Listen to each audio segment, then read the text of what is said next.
Hello, everybody. This is the Gaped Avenger once again here to warmly welcome you to episode 11 now of Dawn Somewhere Discoveries.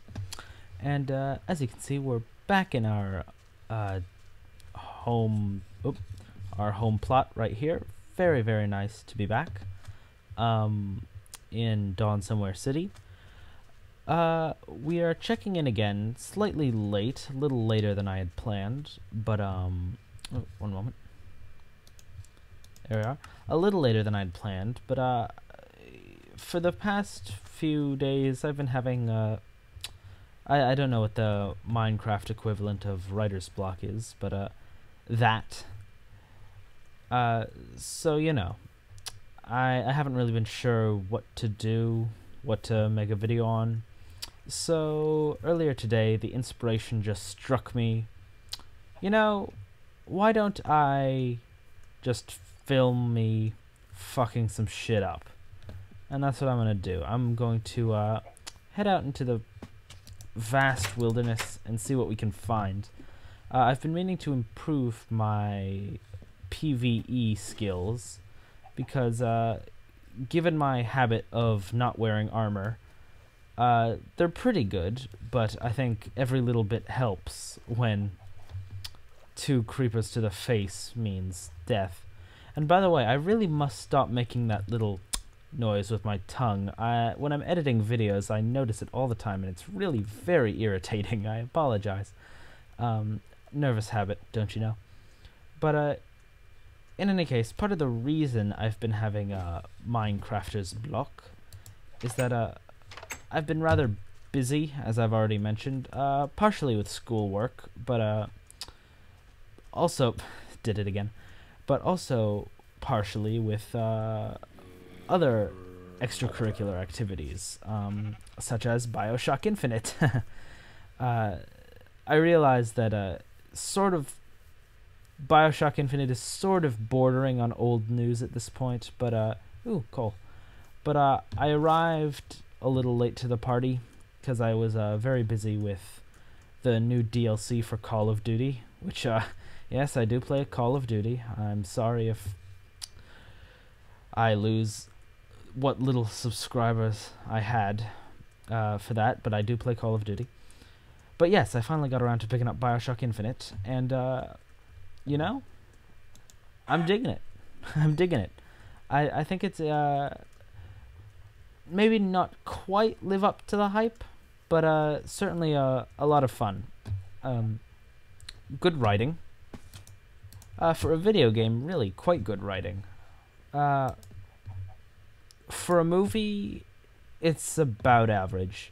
I mean, I don't play that many video games. Rather, I play a few video games a lot, such as Minecraft. So, when I go into a piece of fiction, I tend to judge it more hastily by movie standards than by video game standards, and as such, I'm rather hard to impress in the field of writing. But I thought BioShock Infinite did just fine, perfectly fine, better than average for video games. I was happy with it. Damn it, the gameplay was not quite to my liking. That's more of a... I have no idea what that is. Let's go check it out. Whoa, what is this? This is why I've got to explore more around this server. You find all sorts of things. I have no idea who made this. Let's do some investigating, shall we? No. Elevated hidey hole. Neat. But yes, BioShock. The gameplay wasn't quite to my liking. I don't think it flowed very well. There are certain... Oof, redstone. Intense. There are certain games that I find flow very well, and other games that I think don't. BioShock, I just can't really get the hang of the flow. And that might be because I'm used to Call of Duty, and I'm used to those controls, and coming from Call of Duty, because I'm one of those assholes that plays with like sensitivity at a few hundred. Everything feels sluggish, but there you go. I tend to like more when it comes to action games. I tend to like more fast-paced, like Hotline Miami. Hotline Miami is a fantastic game, and I absolutely dug the gameplay.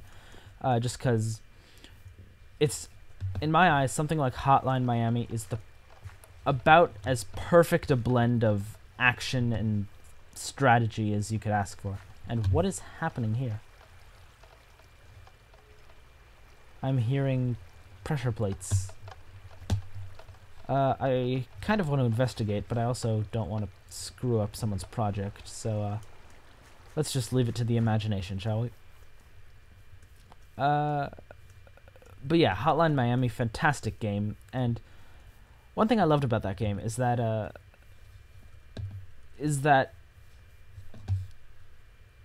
well, I've really already said it, haven't I? It's just the perfect blend of action and strategy, because oftentimes when I'm playing Hotline Miami, and for those of you who don't know, I'll put a link in the description for what that is. Very good game. It's a retro top-down shooter. Very violent and very fast-paced, because it's sort of the Super Meat Boy school of thought, where you die quickly and instantly if you make a single mistake, but then you respawn immediately and get to try again before you've even had time to get frustrated. And oh, here come the mobs. And I also have a lot of random crap in my inventory. I have TNT for some reason. Don't remember why that is, but maybe we can use it to our advantage. Oh no, this is bad. Oh, that's bad. Alright. Shoot, I should not have... Damn it, I keep doing it. I've got to stop. Sorry, I'll really try to demonstrate some more self-restraint in the future. But I really should have planned around that, because now I'm just going to be walking back there for the rest of this video. Oh well, maybe anything in here we can grab? There's some chests of miscellany. There we go. But yeah, I find oftentimes when I'm playing Hotline Miami, I start a level, and then I look around briefly, and I sort of develop a basic strategy, and I just decide, fuck it, let's give it a try. So I run in there, try it, I see what goes wrong, then I start again. Alright, let's refine our strategy slightly. Then I go at it again. Oh, that worked slightly better. Let's try another maneuver. And it's just endless possibility for creativity and originality. And in addition to the flow, that's also another thing I love about the game, is that every person's going to have a different play style. And I love games where I have the ability to impose my own way of doing things. And Hotline Miami is one of those games. Although, funnily enough, I never did like Skyrim much, or any sort of anything like that, really. But with Skyrim, it's sort of... I've always felt with Skyrim, the customization sort of felt more artificial. Because, I mean, it gives you the choice of whether you want to specialize in smithing, or is that smithing? I don't know how to pronounce that. But whether you want to specialize in that, or swordplay, or magic.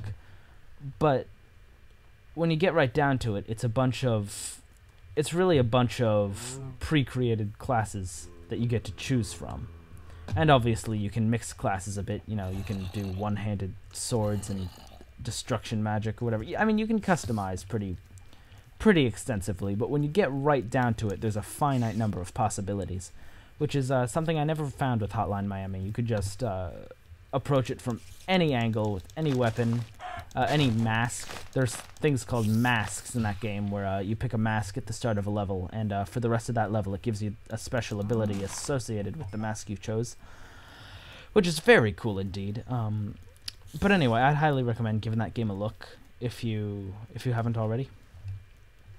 But anyway, what was I talking about? BioShock Infinite, right, good game.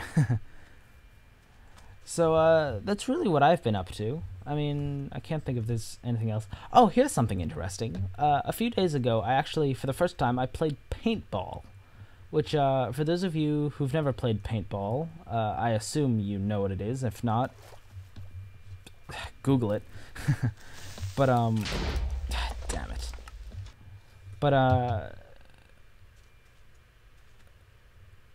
yeah, I played paintball for the first time, and it was quite an experience. I mean, I think that people like me who don't play many sports but play a lot of video games sort of imagine that paintball is like that. Playing paintball would sort of be like it's like playing Call of Duty but in real life, and sort of have that romanticized idea of it. And let me tell you, that idea is absolutely accurate.